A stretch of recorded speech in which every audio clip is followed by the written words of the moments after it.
Isang mapagpalang umaga mga kabarangay. Muli na naman nagsanib puwersa sa pagsasagawa ng operasyon kontra ilegal na droga ang PNP at PDEA sa Barangay Kalakaan, Bayan ng Dueñas, Probinsya ng Iloilo.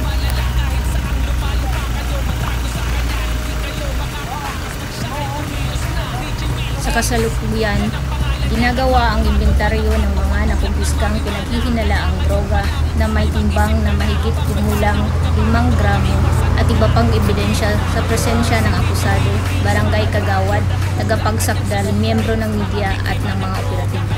Kinilala ang suspitsado na si Ellen May Pinaso Latan Francia, 36 na taong gulang at residente ng nasabing lugar at nasa top 4 provincial target ng PDEA Iloilo. Sa kabila ng pandemya na kinakaharap natin ngayon, ang PDEA at PNP ay patuloy na magsiservisyo sa sambayanang Pilipino. Maraming salamat po at mabuhay. Meron tayong buwan ang iriya natin, Manago, tapos ang subject si Nuligay, Sibila. So, ito po yung buwan, dito yung Manago, ito yung buwan, Manago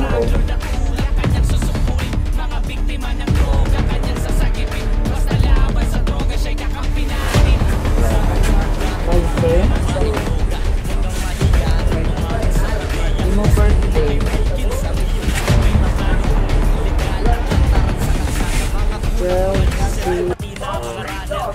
Ano mo sa inyong kinamatarong ha? Kami mga PDEA agents, natakob kamo namon sa paglabag sa Republic Act 9165 o Comprehensive Dangerous Drugs Act of 2002. May kinamatarong kamo sa paglipos. No? Kung ano ang inyo ihambal, ina panggamiton sa inyo, batok sa inyo, isa sa diin na korte. May kinamatarong kamo sa pagkuha sa inyong mga abogado agod sa pagpangapin sa inyo sa korte. Kung hindi ka mo makasarang sa pagkuha sa abogado, ang gobyerno maghatag sa inyo sa isa. So, naintindihan ninyo ang inyong mga kinamatarong? Okay.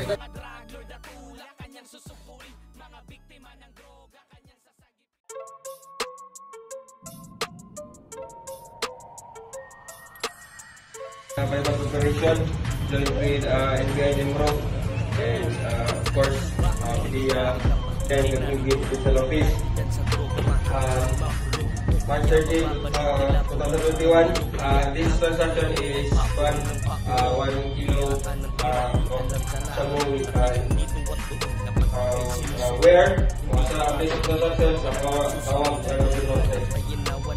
So this is our target, ABB.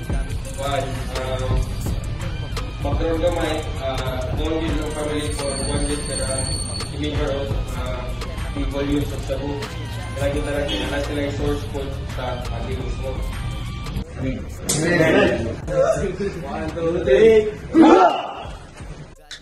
My God, I hate drugs.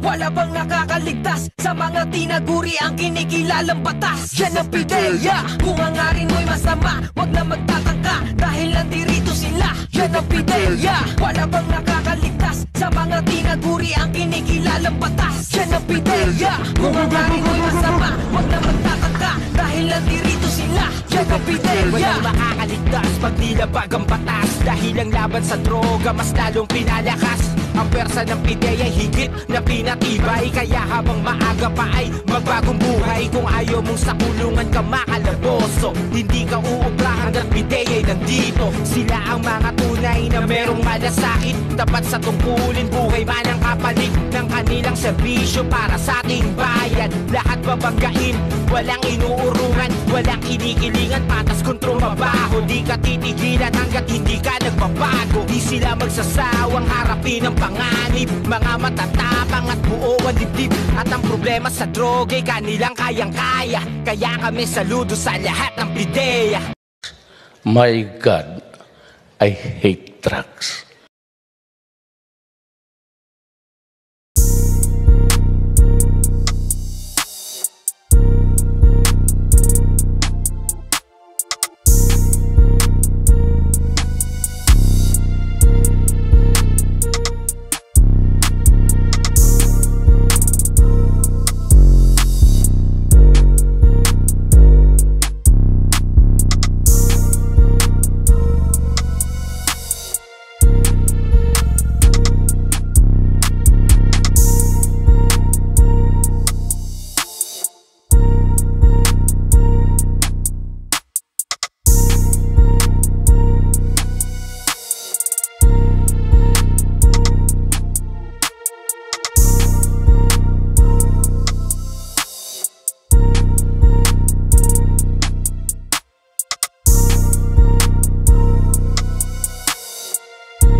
Kayang lahat ng sindikato sa kanya, hindi niya sasantuhin ng droga na lumalala. Kahit saang lupa kayo magtago sa kanya, hindi kayo makakapuso. Siya ay kumilos na, Patrick Ocamas, yan ang pangalan niya.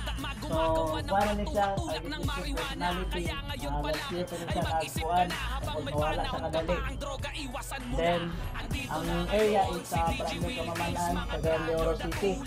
So kami siya nga area, yung auto-best by kuha ni siya ng mga rito nga mga sakyanan dito sa DTI ba. So diri ang lang area.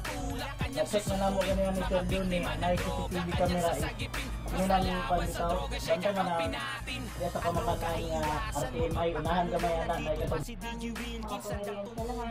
Salamat sa araw na ito. Panginoon, niyatan niyo po kami. Soldado!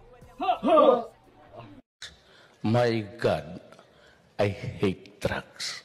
Wala bang nakakaligtas sa mga tinaguri ang kinikilalang batas? Yan ang pideya. Kung hangarin mo'y masama, wag na magtatangka dahil nandirito sila. Yan ang pideya. Wala bang nakakaligtas sa mga tinaguri ang kinikilalang batas? Yan ang pideya. Kung hangarin mo'y masama, wag na magtatangka dahil nandirito sila. Yan ang pideya. Walang makakaligtas pag nilabag ang batas, dahil ang laban sa droga mas lalong pinalakas. Ang pwersa ng pideya higit na pinatibay, kaya habang maaga pa ay magbagong buhay. Kung ayaw mong sa kulungan ka Ang karapatan mo ha, naakay katungod maghilom. Sa imong isulti pwede mo mahimong gamiton laban sa My God, I hate drugs. Nilang tapos is Monday, upat ang isunod. Tapos, wala na 10 minutes, ikaw mo sa bulsa.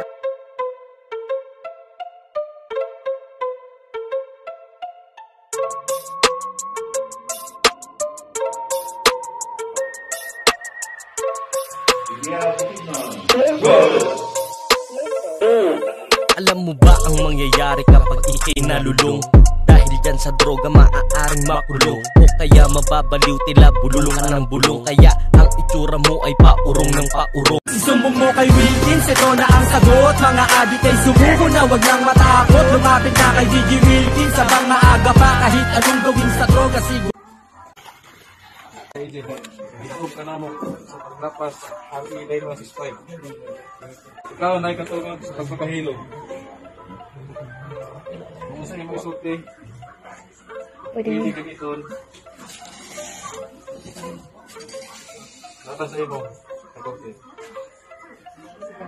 Ikaw na ikatulong sa pagkuha sa abogado sa imong pinili.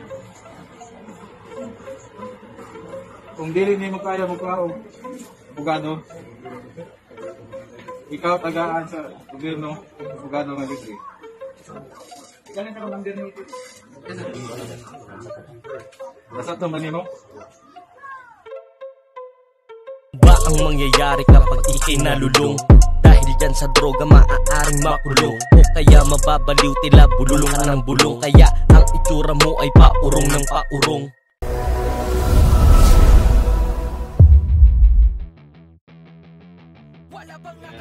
Timo Franca Jr. Target listed number 4. Top 10 provincial target list. Ang palit 1,000. Yeah, wala pa niya gibalik sa kawa. Kay Agilas Master Alpha. Pila ka po? Kumpaw na ilang buwan? Dua. Alaya. Dua? Asa na yung balayan ng ikuan? Dua? Kira dun. Bali niya.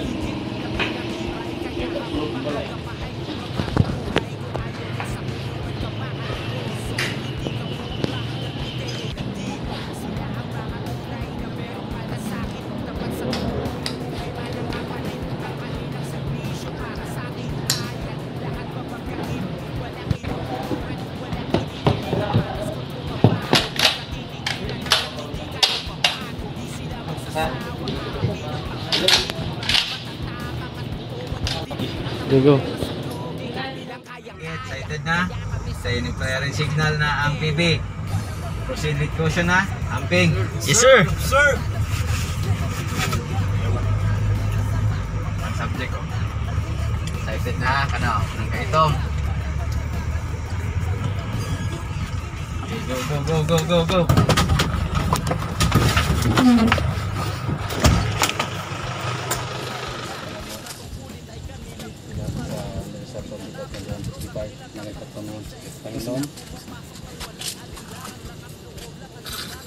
Ang tanang sultin mo, pwede mo gamitin sa gasa ng kumanan kay katungod sa pagpagaling ng abogado na may madipinsa kanimo. Kung wala kay kwarta, ang gobyerno matag kanimo o abogado. O di mo gamitong imong katungod, magsulat ka, patabangan sa mga abogado. Sabot ka?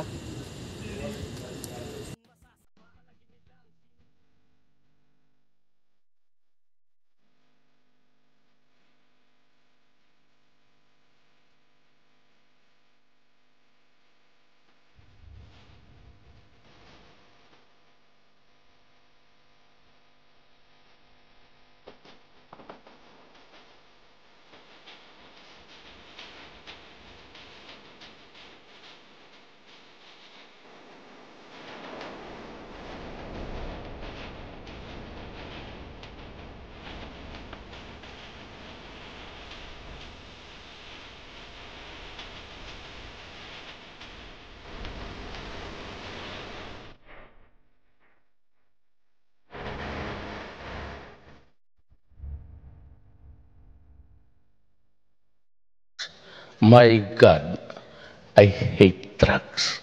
Wala bang nakakaligtas sa mga tinaguri ang kinikilalang batas? Yan ang pideya. Kung hangarin mo'y masama, wag na magtatangka dahil nandirito sila. Yan ang pideya. Wala bang nakakaligtas sa mga tinaguri ang kinikilalang batas? Yan ang pideya. Kung hangarin mo'y masama, wag na magtatangka dahil nandirito sila. Yan ang pideya. Walang makakaligtas pag nilabag ang batas, dahil ang laban sa droga mas lalong pinalakas. Ang pwersa ng pideya higit na pinatibay, kaya habang maaga pa ay magbagong buhay. Kung ayaw mong sa kulungan ka makalaboso, hindi ka uubra hanggang pideya'y nandito. Sila ang mga tunay na merong malasakit, tapat sa tungkulin buhay man ang kapalit ng kanilang serbisyo para sa ating bayan. Lahat babanggain, walang inuurungan, walang kinikilingan, patas kung trumabaho. Di ka titigilan hanggat hindi ka nagbabago.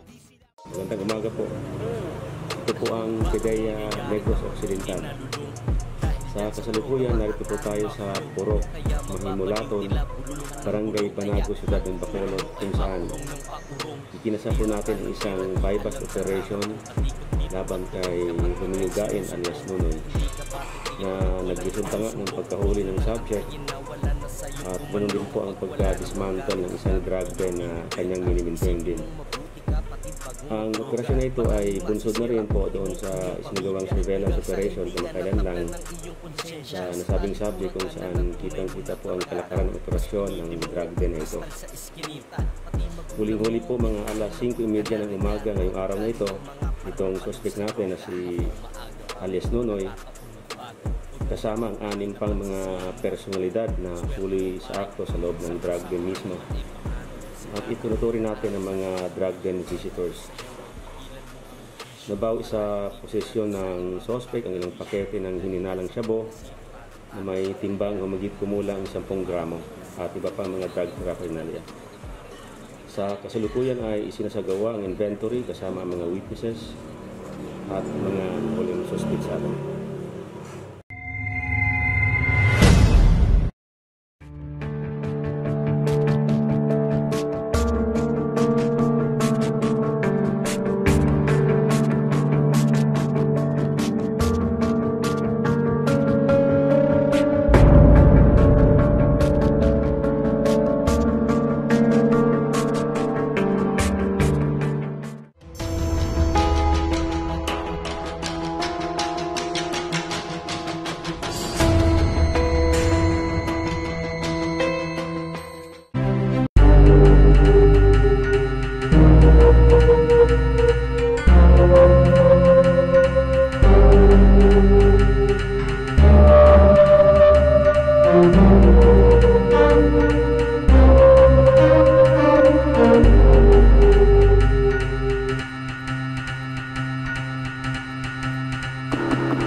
kang aring gamitin laban sa iyo, kailangan ng office ang may karapatan kang pumili ng sarili mong abogado na may kakayahan at malaya. Kung hindi mo kayang bayaran yung isang abogado, nagalaan ang gobyerno sa karapatan. Naintindihan mo ba ang mga karapatan daw?